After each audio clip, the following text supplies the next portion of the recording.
Gwalior high court परिसर में doctor Bhimrao Ambedkar की मूर्ति का विवाद अब बढ़ता ही जा रहा है। ग्वालियर आए आजाद समाज पार्टी के वरिष्ठ नेता दामोदर यादव ने चेतावनी दी है कि यदि शांति से मान जाए तो ठीक है और अशांति चाहते हैं तो सिर्फ एक आवाज में ग्वालियर की सड़कों और गलियों में पैर रखने की जगह तक नहीं मिलेगी।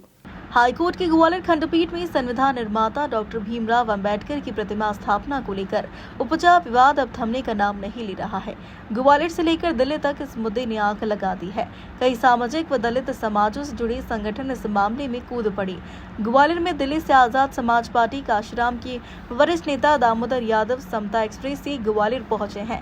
आजाद समाज पार्टी के राष्ट्रीय नेता दामोदर यादव बोले हैं, देखिए आप सभी साथी जानते हैं, यह हाईकोर्ट परिसर में बाबा साहेब की प्रतिमा लगाने का मामला अब ग्वालियर का नहीं, प्रदेश या राष्ट्रीय नहीं बल्कि अंतर्राष्ट्रीय हो गया है।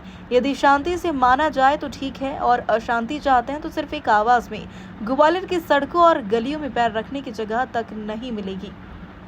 देखिए, आप सभी साथी जानते हैं कि इस समय ग्वालियर हाईकोर्ट परिसर में बाबा साहब की स्टेच्यू लगने का जो मामला है वो अब ग्वालियर या प्रदेश का नहीं बल्कि पूरे राष्ट्रीय स्तर का हो गया है और अंतर्राष्ट्रीय स्तर पर भी उसमें बहस छिड़ चुकी है। लोग उसमें समर्थन कर रहे हैं। मेरा एक सवाल है आपके माध्यम से उन लोगों से जो बाबा साहब की स्टेच्यू नहीं लगाना चाहते, और सवाल ये है कि बाबा साहब की स्टेच्यू आप सम्मान उनका करते हो या नहीं करते हो, ये आपकी श्रद्धा है। लेकिन बाबा साहब की स्टेच्यू अगर नहीं लगेगी हाईकोर्ट के अंदर तो फिर किसकी स्टेच्यू लगेगी? कोई भी कोर्ट परिसर नहीं, पूरे देश की हर संस्था, हर देश की सारी व्यवस्थाएं अगर चलती हैं तो बाबा साहब के द्वारा लिखित भारतीय संविधान से चलती। और भारतीय संविधान के निर्माता होने के नाते भारत की सरकार ने भारत रत्न देने का काम बाबा साहब को किया है।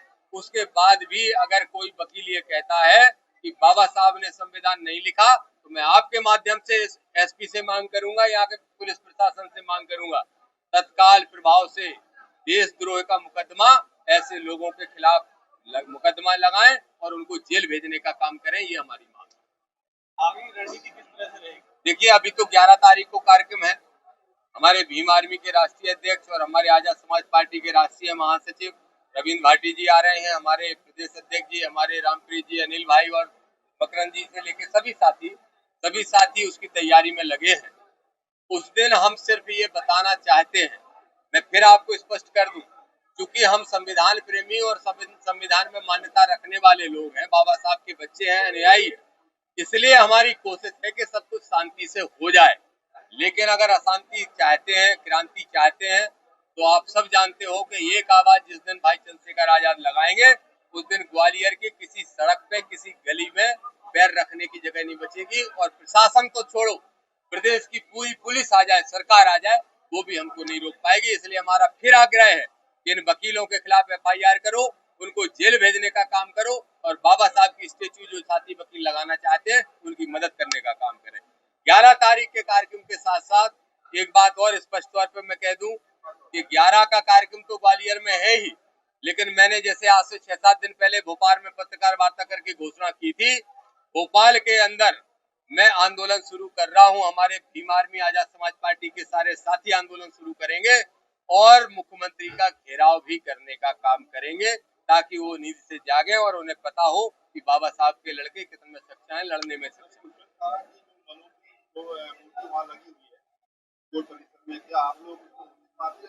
नहीं, मैं तो कहता हूँ तत्काल हटाई जाए। कौन है ये मनु? मुझसे कोई बहस कर ले, ये है कौन मनु? क्या महत्व है इसका भारतीय इतिहास के अंदर? जी, कौन सी मूर्ति की बात कर रहे हैं? नहीं, इसकी बात नहीं कर रहे हैं, मनु की मूर्ति की बात कर रहे हैं। वो 79 में लगी ना, कब लगी है वो? अधिनियम चाहिए मूर्ति लगाने के लिए, वो भी उसकी मूर्ति लगाने के लिए जिसने हर अधिनियम को बनाया है। तो किसकी मूर्ति लगाएंगे वहां? किसकी मूर्ति लगाएंगे? ये जो मनु की लगी है वो किस अधिनियम से लगी? कौन है ये नालायक आदमी? कौन है जो ऐसी बात करता है? तो सबक सिखा देंगे अगर वो सीखने को तैयार नहीं है, प्यार की भाषा समझने को तैयार नहीं। तो ये भी कह रहे हैं बाबा साहब संविधान बनवाते ही नहीं। उनके काका हैं, उनके दादा हैं, किसने लिखा संविधान? अगर बाबा साहब ने संविधान नहीं लिखा तो किसने लिखा फिर संविधान? और बाबा साहब ने संविधान नहीं लिखा तो भारत रत्न क्यों दिया गया? अगर बाबा साहब ने संविधान नहीं लिखा तो दूसरे देशों के अंदर बाबा साहब की स्टेच्यू क्यों लगाई गई? पूरी दुनिया जिनका लोहा मानती है, उनकी समझदारी, उनकी ज्ञान, उनकी शिक्षा के लिए उस व्यक्ति के बारे में इस तरह की बात करना, कोई घृणित मानसिकता का व्यक्ति है या विक्षिप्त मानसिकता का व्यक्ति ऐसी बात कर सकता है। वो वकील नहीं, उनकी डिग्रियां देखो। ठीक कहा चंद्रशेखर भाई ने, कई फर्जी डिग्रियां लेके भी वकील बन जाते हैं। उसकी वकील की ऐसे वकीलों की डिग्रियां चेक कराना चाहिए हमें। वैसे तो पहले हम FIR करा के उनको जेल भेजेंगे।